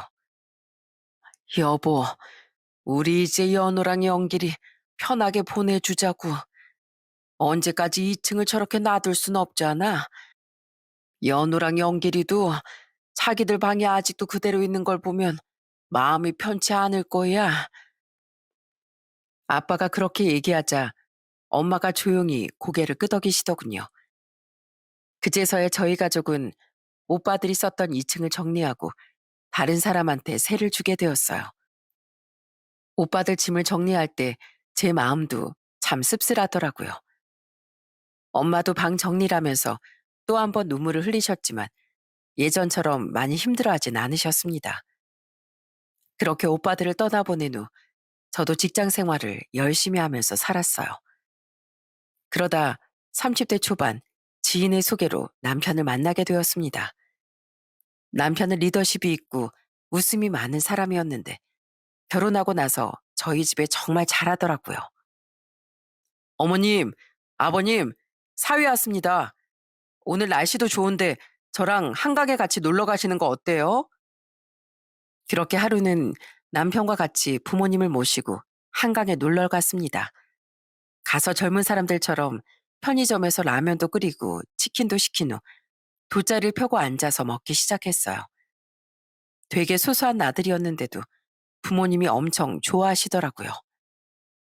이야, 한강에 젊은 사람들이 되게 많네. 나도 한땐 저렇게 쌩쌩하던 시절이 있었는데 이렇게 사람들 많은 곳에 앉아 구경하고 있으니까 나까지 생기가 도는 것 같고 너무 좋네. 그쵸, 아버님? 아참, 아버님 혹시 자전거 탈 줄 아시면 다음번엔 저랑 한강에서 자전거도 타실래요? 저 결혼 전에 가끔씩 한강에 나와서 혼자 자전거 타고 그랬는데 시원하게 바람 맞으면서 타니까 엄청 좋더라고요. 남편이 워낙 싹싹하게 잘하니까 저희 부모님이 남편을 엄청 좋아하시더라고요. 게다가 남편은 성격도 세심해서 저희 부모님 생신을 달력에 표시해 놓고 꼭 저보다 먼저 챙기곤 했어요. 여보, 좀 있으면 장모님 생신이잖아. 내가 좋은 식당 몇 군데 알아봤거든. 장모님이 한식 좋아하시니까 한식당 위주로 알아봤는데 이 중에서 어디가 더 괜찮을 것 같아? 음식은 여기가 더 푸짐하게 나오는데 분위기는 이쪽이 더 좋은 것 같더라고. 저도 저희 부모님을 그렇게 잘 챙겨드리는 남편한테 정말 고마웠어요. 그렇게 저는 남편과 결혼 생활을 하면서 아들 하나, 딸 하나를 낳게 되었습니다. 저희 부모님이 저희 애들을 얼마나 좋아하셨는지 몰라요. 아이고, 우리 영경이도 어릴 때 나만 보면 이렇게 쌩글쌩글 잘 웃었는데 우리 손주들도 지 엄마를 닮아서 엄청 잘 웃네. 영경아, 넌 어떻게 이렇게 예쁜 애들 낳았니? 내가 요즘에 우리 손주들만 생각하면 자다가도 입이 귀에 걸리도록 웃는다. 엄마, 우리 애들이 그렇게 예뻐요? 하여튼 우리 엄마도 손주 바보라니까. 제가 남편과 결혼해서 애들까지 낳으니까 저희 부모님이 행복해 보이셔서 너무 좋았어요. 마치 저희 남편이 저희 집안의 행복을 가져다 준 것 같더라고요. 물론 저도 남편이 저희 친정 부모님과 잘 지내는 것처럼 시댁 식구들과 잘 지냈습니다. 그 중에서도 저보다 2년 먼저 결혼한 동서랑 정말 잘 지냈어요. 동서는 제가 결혼하고 처음 시댁에 갔을 때부터 저한테 엄청 친근하게 다가오더라고요. 형님, 저희 식구 되신 거 정말 환영해요. 저 앞으로 형님이랑 친하게 지내고 싶은데 그래도 돼요? 같은 며느리로서 서로 의지하면서 지내면 좋잖아요. 어머, 동서랑 친하게 지내면 나야 당연히 좋지. 동서가 나보다 결혼 선배니까 이것저것 많이 좀 알려줘. 내 주변에 보니까 그래도 1, 2년이라도 먼저 결혼한 사람이 살림 하나도 더 능숙하게 잘하더라고. 동선 성격이 정말 상냥하고 착했는데 무엇보다도 음식을 그렇게 잘해서 부럽더라고요. 그런데 동서는 마음씨까지 넓어서 맛있는 반찬을 할 땐 꼭 많이 만들어서 시부모님한테도 가져다 드리고 저한테도 나눠줬어요. 아휴, 동선에 먹을 거면 만드는 것도 힘들 텐데 매번 우리 것까지 챙겨줘서 고마워. 내가 동서 덕에 요즘에 밥 두 그릇씩 먹잖아. 동서는 어쩜 그렇게 음식 하나도 맛깔나게 잘해? 에이, 그냥 남들만큼 하는 건데요, 뭘. 그리고 제가 친정엄마를 닮아서 손이 좀 크다 보니까 뭐 하나를 만들더라도 많이 만들게 되더라고요. 이왕 만드는 거 가족끼리 다 나눠 먹으면 좋은 거잖아요. 그런데 이렇게 착한 동서의 속을 맨날 썩이던 사람이 있었습니다. 그건 바로 저희 시동생이었어요. 시동생은 직장을 다니긴 다니는데 생활비도 안 갖다 주고 술 먹고 외박할 때도 엄청 많다고 하더라고요. 형님, 저 진짜 속상해 죽겠어요. 그래도 그이가 우리 한결이 생각해서 달라질 줄 알았는데 아무리 제가 잔소리를 해도 듣질 않더라고요. 이번엔 공과금도 내야 되는데 돈이 없어서 또 밀리게 생겼어요. 아휴, 진짜 서방님 왜 그러신데? 자식까지 있는 사람이 그러면 안 되지. 동서, 일단 내가 돈 조금 보내줄 테니까 급한 건 그걸로 해결해봐. 내가 다음에 서방님 만나면 동서 대신 한마디 해줄게. 그 이후 시댁에서 시동생을 만나게 되었는데 저는 동서가 힘들어하는 게 너무 안쓰러워서 시동생한테 한마디 했습니다. 서방님, 도대체 회사 다니면서 번 돈을 어디다 쓰시길래 생활비를 한 푼도 안 갖다 주세요? 그리고 동서 혼자서 애 보는 거 힘든데 퇴근하면 집에 일찍 일찍 와서 집안일이라도 좀 도와줘야 되는 거 아니에요? 어떻게 애 아빠라는 사람이 일주일에 두세 번씩 외박을 할 수가 있어요? 아유, 진짜. 형수가 무슨 상관이에요? 그렇게 할 짓이 없어요? 남의 부부 일에 참견하게? 시동생이 버릇없게 나오자 제 남편이 시동생한테 한마디 하더군요. 야, 너 지금 네 형수한테 그게 무슨 말버릇이야? 네가 행동 거질 똑바로 못하니까 네 형수가 한마디 하는 거잖아. 그러게 결혼을 해서 자식까지 낳았으면 똑바로 살 생각을 해야지. 그런데 그때 시모가 시동생 편을 들기 시작하더군요. 종신이 너 왜 네 마누라랑 둘이 편 먹고 네 동생한테 화를 내니? 우리 종우가 회사 생활하느라 스트레스 받다 보면 술도 좀 먹고 집에 좀 안 들어갈 수도 있는 거지. 그리고 생활비 좀 안 갖다 주면 어때서? 우리 종우가 돈 벌어다 주는 기계니? 따박따박 월급 갖다가 마누라한테 바치게. 저는 그때 시동생 성격이 시모를 빼다 닮았다는 걸 알게 되었습니다. 시부도 조용한 성격이라 맨날 뒤에서 가만히 계셨는데 항상 자기 마음대로 집안을 휘어잡는 게 바로 시모였거든요. 그런데 시동생은 얼마 후 아이 직장까지 때려치고 백수로 지내기 시작하더군요. 한 번은 동선의 집에 갔는데 아주 가관도 아니었어요. 동선 애 보느라 바쁜데 시동생은 소파에 드러누워 과자를 까먹으면서 휴대폰을 하고 있는 거예요. 게다가 거실엔 소주병이 굴러다니더군요. 저는 한숨을 푹 쉬면서 동서한테 이렇게 얘기했습니다. 아휴, 서방님은 도대체 왜 저러시는 거야? 진짜 볼 때마다 내가 다 속이 터지네. 그나저나 동서, 요즘은 좀 어때? 이제 서방님이 직장 생활도 안 하니까 더 힘들지 않아? 아, 저 괜찮아요. 요즘에 저희 친정 부모님이 좀 도와주고 계시거든요. 그래도 시간이 좀 지나면 저 사람도 정신 차리고 언젠간 좋아지겠죠. 하지만 본성이 게으르고 이기적인 사람이 어떻게 바뀔 수가 있겠어요? 그래도 조카 때문에 참고 살던 동서가 결국엔 폭발하게 되는 사건이 생기고 말았습니다. 시동생이 동서 몰래 전세담보대출을 받아서 다단계 투자를 했다가 동서한테 딱 걸리고 만 거예요. 주위 사람이 권유해서 시작했는데 결국엔 쫄딱 망해서 그 돈을 다 날려버렸다고 하네요. 저도 동서한테 그 얘기를 듣고 얼마나 놀랐는지 모릅니다. 형님, 저 진짜 못 살겠어요. 그 인간이 돈을 다 날리는 바람에 너무 억울하고 서러워서 어머님한테 말씀드렸더니 글쎄 뭐라는 줄 아세요? 남자가 살다 보면 그럴 수도 있는 거니까 그냥 저보고 무조건 참으래요. 그러면서 괜히 자기 아들한테 눈치 주지 말고 삼시세끼 꼬박꼬박 차려주라는 거 있죠? 자기 아들 한 끼라도 굶으면 절 가만두지 않겠대요. 형님, 저요. 이런 집안에선 도저히 못 살겠어요. 그동안은 우리 한결이 때문에 참아보려고 했는데 이제 더 이상은 안 되겠다고요. 결국 시동생은 양육권도 뺏기고 재산 분할도 거의 못 받은 채 이혼을 당하고 말았어요. 그런데 시모는 자기 아들이 이혼당한 게 억울했는지 오히려 동서 욕을 하는 거예요. 참나, 우리 아들이나 되니까 그런 여자를 마누라라고 끼고 살았지. 지가 뭔데 우리 아들을 이혼남으로 만들어? 어머님, 동서가 뭘 그렇게 잘못했는데 그러세요? 솔직히 저 같아도 서방인 같은 사람이랑 살았으면 진작에 이혼했을 거예요.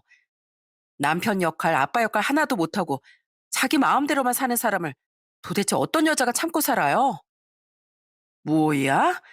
너 지금 말 다 했니? 아니요, 다 안 했어요.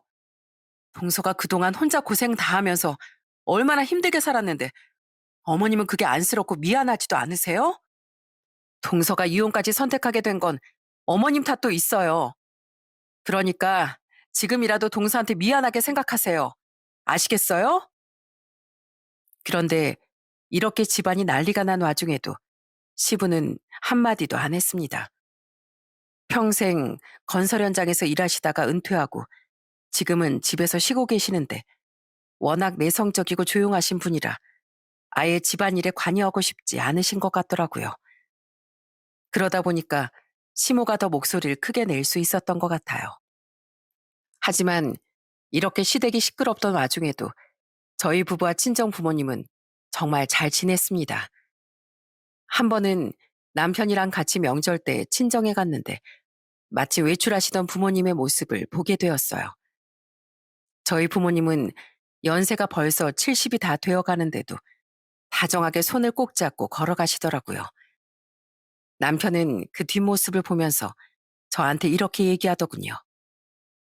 우와, 저 연세 부부끼리 저렇게 손잡고 다니는 거 너무 보기 좋으시다. 나도 저 모습을 많이 배워야겠어. 나도 나중에 꼬부랑 할아버지가 되어서도 당신이랑 손 꼭 잡고 다닐 거야.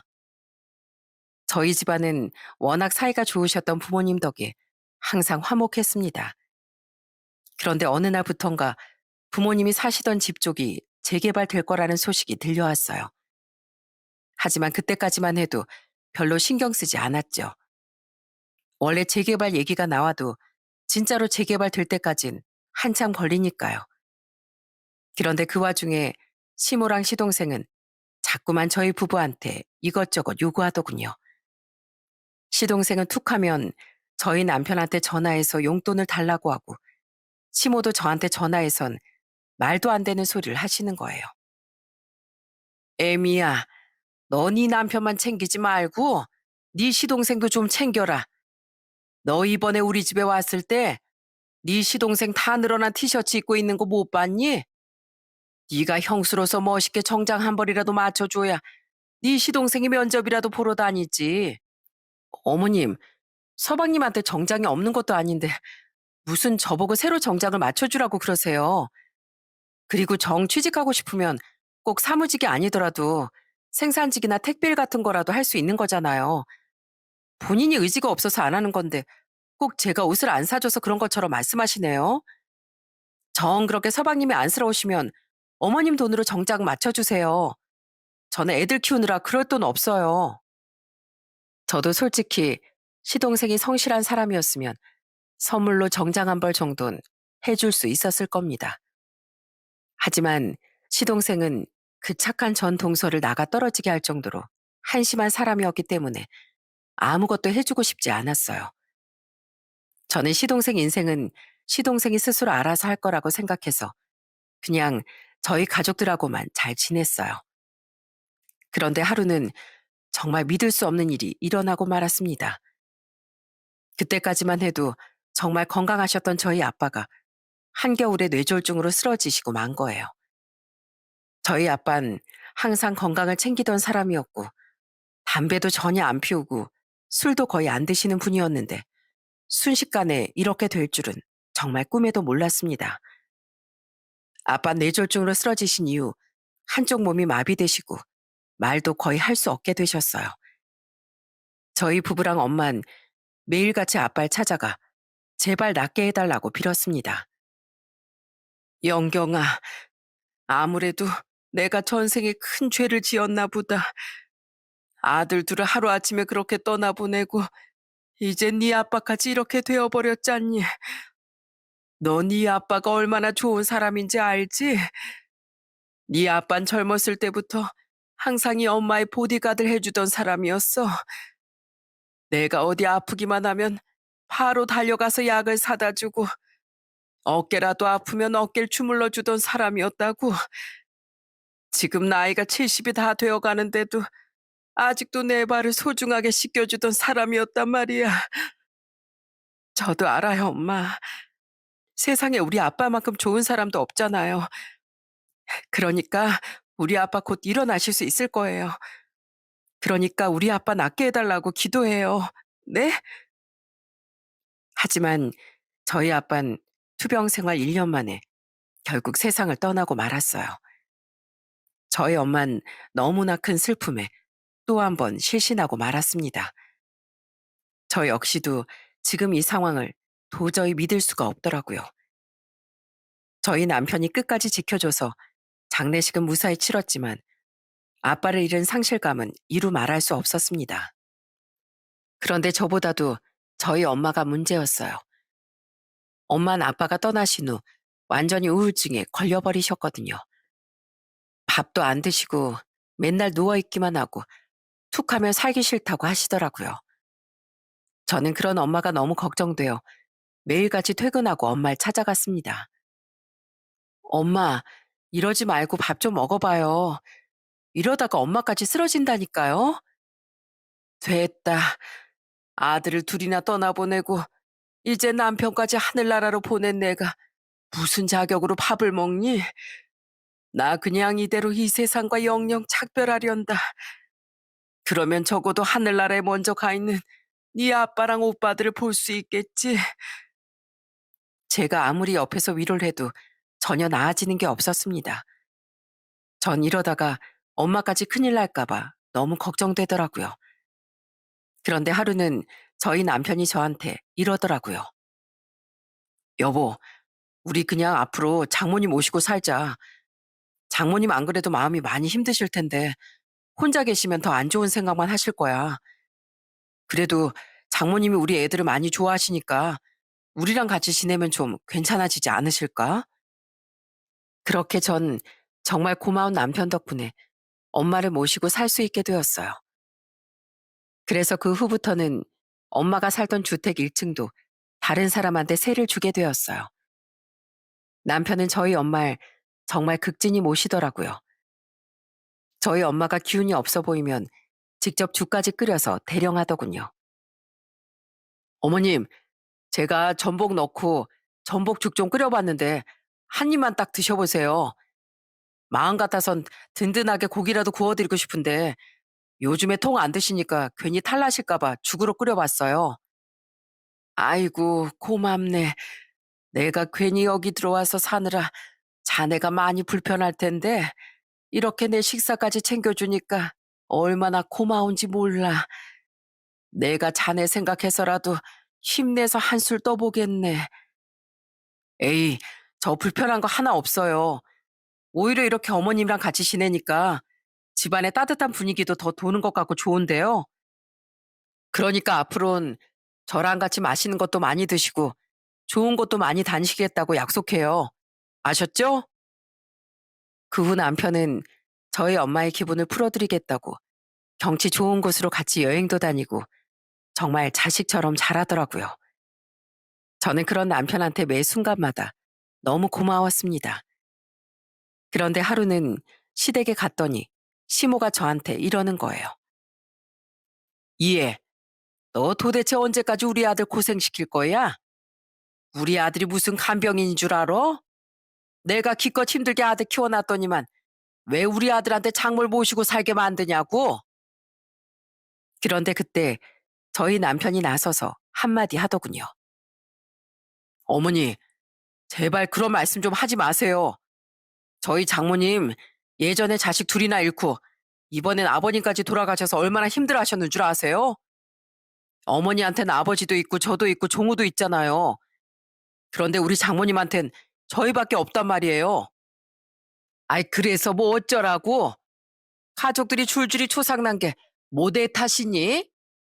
아유, 기껏 힘들게 키워놨더니만 남의 부모 복량이나 하고 그냥 나도 너희 집에 들어가서 살련다.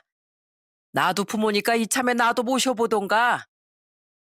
물론 남편이 저희 엄마한테 너무 잘하니까 시모 입장에선 그게 서운할 순 있다고 생각합니다. 하지만 그걸 왜 그런 식으로 기분 나쁘게 얘기하시는지 모르겠더라고요. 그래도 남편이 중간에서 중재를 잘해준 덕분에 큰 문제 없이 넘어갈 수 있었어요.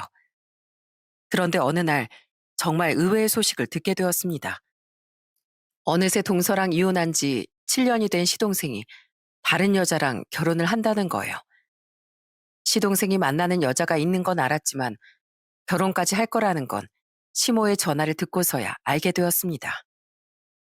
이에 너희 이번 주 일요일에 시간 좀 비워둬라.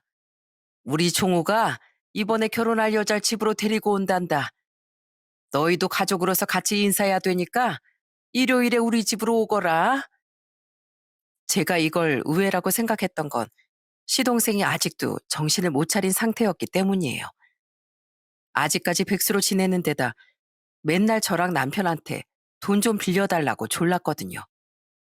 하지만 저희 남한테 부탁하는 시동생의 버릇을 고쳐주고 싶었기 때문에 한 번도 도와주지 않았습니다.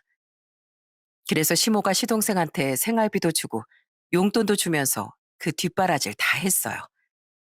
저는 그런 시모를 보면서 자식 교육 참 잘도 시킨다 하고 생각했습니다. 그렇게 일요일이 되어 예비 동설 처음 만나게 되었는데 솔직히 인상이 좋지는 않더라고요. 생긴 것도 날카롭게 생기고 말하는 것도 좀 쌀쌀맞았어요. 솔직히 백수인 저희 시동생이랑 왜 결혼하는 건지 이해가 안 됐지만 그냥 서로 좋아하니까 그렇겠거니 하고 신경 쓰지 않았습니다.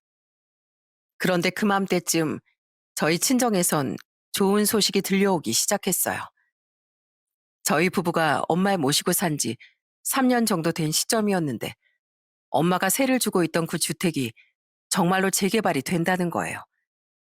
엄청 좋은 명품 아파트가 들어설 거라고 하더군요. 여기저기서 저희 엄마한테 연락이 와선 땅을 팔라고 하더군요. 그런데 이상하게도 그때쯤부터 시모가 갑자기 저한테 잘해주기 시작했습니다. 아유, 우리 며느리 왔니? 밥은 먹었어? 배고플 텐데 잠깐 여기 앉아서 기다려봐라. 내가 너 좋아하는 된장찌개 끓여주마. 어머님, 오늘 뭐 기분 좋은 일 있으세요? 평소엔 저 와도 별로 반갑게 안 맞아주셨잖아요. 얘는 내가 언제 널 반갑게 안 맞이했다고 그래. 속으론 반가운데 표현을 잘 안 했을 뿐이지. 그나저나 너 요즘에 피부가 칙칙하니 컨디션이 좀 안 좋아 보이는데 내가 보약이라도 한 채 지어줄까? 나 아는 사람이 며느리한테 보약을 지어줬는데 그거 먹고 그 집 며느리가 기운이 펄펄 난다면서 엄청 좋아했다더라. 네? 갑자기 무슨 보약이에요? 아이, 저 그런 거 안 먹어도 돼요. 저는 그때까지만 해도 시모가 왜 갑자기 이렇게 변했는지 이해할 수가 없었어요. 그런데 지금 생각해보면 저희 친정엄마가 사시던 집 위치를 알고 있던 시모가 그 동네 재개발 소식을 들어서 그런 것 같더라고요. 나중에 저희 엄만 결국 땅을 팔기로 결정하셨는데 원래도 그쪽이 비싼 땅이었지만 훨씬 더 많은 돈을 받고 팔 수 있겠더라고요. 그런데 저희 엄마가 하루아침에 큰 돈이 생기게 되자 갑자기 시모가 본색을 드러내기 시작하더군요. 어느 날 갑자기 저한테 전화해선 정말 말도 안 되는 얘기를 하시는 거예요. 이에 사부인께서 예전에 살던 집이랑 땅을 팔기로 하셨다며? 내가 알아보니까 그거 팔면 십몇 억은 그냥 들어온다던데 갑자기 떼부자 되셔서 엄청 좋으시겠다. 네? 어머님이 그걸 어떻게 하셨어요? 그거야 소문으로 다 알 수 있지.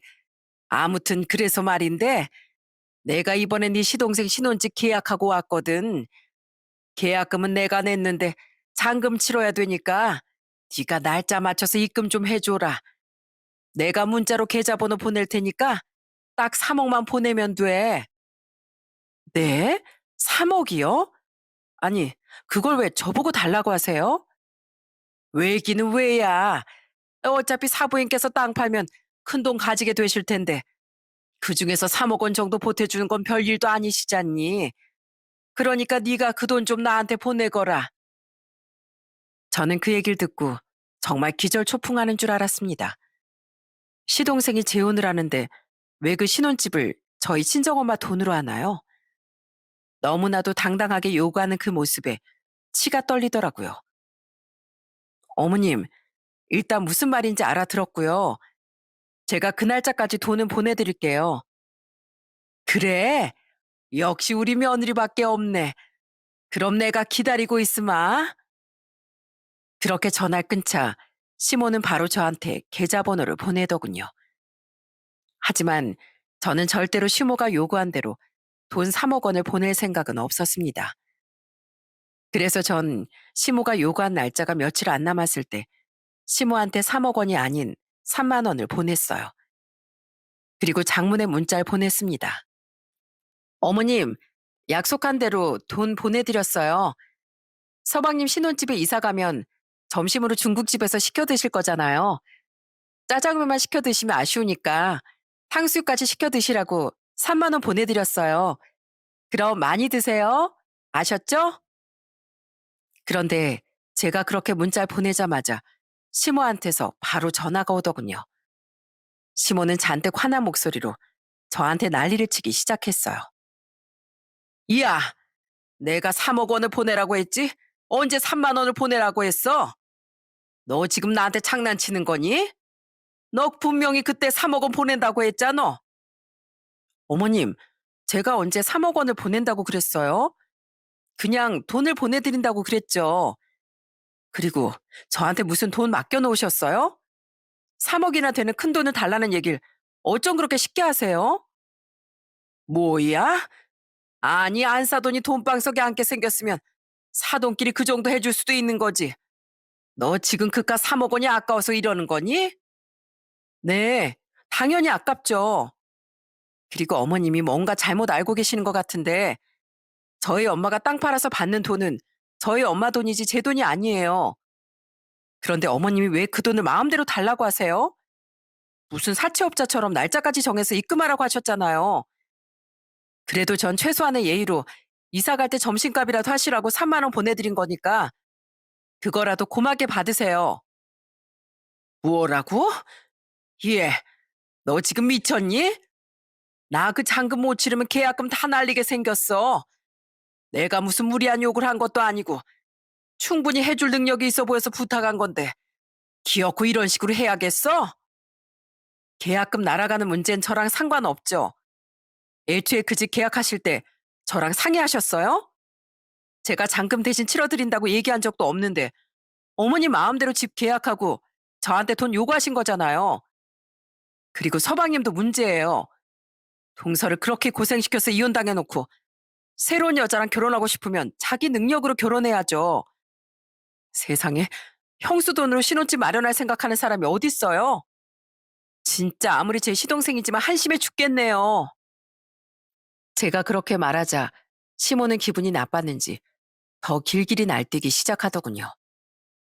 뭐야? 너 지금 말 다 했니? 네가 뭔데 감히 우리 아들한테 한심하다고 얘기해? 한심한 거 맞잖아요. 지금 나이가 벌써 40대 중반인데 아직까지도 백수로 지낸다는 게 말이나 된다고 생각하세요? 솔직히 말해서 취업 안 된다는 것도 핑계예요. 밖에만 나가봐도 아침 5시, 6시에 일하고 싶어서 인력사무소에 줄 서고 있는 사람이 한두 명이 아니에요. 정 돈이 벌고 싶으면 부지런하게 그런 데라도 나가서 일을 했어야죠. 그런데 서방님은 힘든 일은 또 하기 싫다고 하잖아요. 그러니까 한심하지 안 한심해요? 그런데 어머님, 그거 아세요? 서방님을 그렇게 한심하게 키운 건 바로 어머님이에요. 아들이 사람 구실도 못하는데 혼내지도 않고 맨날 용돈 줘가면서 버릇 잘못 들인 게 바로 어머님이라고요. 뭐라고? 너 지금 뭐라고 했어? 이젠 하다 이 시애미 욕까지 하는 거야? 그러는 너야말로 우리 아들 데려다가 고생시키고 있잖아. 우리 아들이 너희 어머니 3년이나 모셨는데 네 시동생한테 그 정도도 못해줘? 우리 그이가 저희 엄마 3년간 모신 건 맞지만 왜 그 이후로 제가 서방님한테 3억 원을 해줘야 하는데요? 보답을 하더라도 서방님이 아니라 저희 남편한테 해야죠. 안 그래요? 아무튼 전 그 돈 드릴 생각 없으니까 그런 줄 아세요. 앞으로 이런 걸로 저한테 전화하지 마시라고요. 아시겠어요? 참나, 내가 더럽고 치사해서 그 돈 안 받는다. 기분 나쁘니까 그냥 끊어라. 시모는 그렇게 말하고선 전화를 확 끊어버리더군요. 저는 적반하장으로 나오는 시모 때문에 정말 어이가 없었어요. 이 상황을 이미 알고 있던 저희 남편도 저한테 미안하다고 대신 사과를 하더라고요. 그런데 제가 3억 원을 안 보내주는 바람에 발등에 불이 떨어진 시모가 그 다음 날부턴 태도를 싹 돌변해 저한테 애원하기 시작했습니다. 예, 그러지 말고 나 좀 한 번만 도와다오. 내가 어제 너무 화가 나서 그 돈 필요 없다고 얘기했다만 나 그 돈 없으면 정말 큰일 나서 그런다. 3억이 작은 돈도 아니고 내가 그걸 이제 와서 어디서 구하니? 그러니까 네가 이번 한 번만 눈 딱 감고 돈 좀 해다오. 어머님, 제가 안 된다고 분명히 말씀드렸을 텐데요. 그러게 아들한테 신혼집을 해주고 싶으셨으면 있는 돈 한도에서 해주셨어야죠. 아무튼 저 못 해드리니까 끊으세요. 그런데 그 다음 날에도 시모가 또 저한테 전화해선 구구절절 부탁을 하더라고요. 애미야, 그 돈을 그냥 못 주겠으면 그냥 빌려주는 걸로 하면 되지 않니? 내가 이자까지 쳐서 돌려줄 테니까 제발 빌려주기라도 해다오. 아무리 그래도 우리가 네 가족인데 너무 매정한 거 아니니? 시모가 하도 그러니까 옆에서 통화를 듣고 있던 남편이 휴대폰을 뺏어가 대신 화를 내주더라고요. 어머니, 제발 그만 좀 하세요. 이 사람한테 뭐 돈 맡겨놓으셨어요? 그러게 왜 줄 사람은 생각도 없는데 마음대로 돈 줄 거라고 판단해서 그 집을 계약하시냐고요. 내가 진짜 이래서 어머니 집에 가기 싫어요. 일은 안 하고 맨날 빈둥거리는 종우놈도 꼴 보기 싫어서 그 집에 발들이고 싶지도 않다고요. 그러니까 다신 이 사람한테 전화하지 마세요. 남편은 그렇게 말하고선 전화를 끊어버리더군요. 결국 시모는 잔금을 해결하지 못해 계약금을 날려버리고 말았습니다. 그런데 신혼집이 날아가 버리니까 시동생과 결혼을 약속했던 그 여자네 집에서 파혼을 통보하고 말았어요. 애초에 직업도 없이 백수인데다 신혼집도 못 해오는 이웃남과 누가 결혼을 하겠나요? 결국 시동생은 시댁에서 여전히 빈둥거리면서 지내고 있다고 하더라고요. 시모는 시동생이 쓰는 용돈과 술값을 감당하느라 건물 청소 일을 시작하게 되셨어요. 자식 하나 잘못 키우는 바람에 그 연세에 고생하게 되신 거죠. 그 후 땅을 팔게 된 저희 엄만 그 돈으로 저희 남편한테 선물을 하나 해주셨습니다. 그건 바로 고급 승용차였어요. 이서방, 그동안 날 모시고 살면서 불편한 점도 많았을 텐데 항상 나한테 아들처럼 잘해줘서 정말 고맙네. 내가 자네한테 뭐라도 해주고 싶은데 뭘 해줄까 고민하다가 차를 사주는 게 제일 나을 것 같더라고.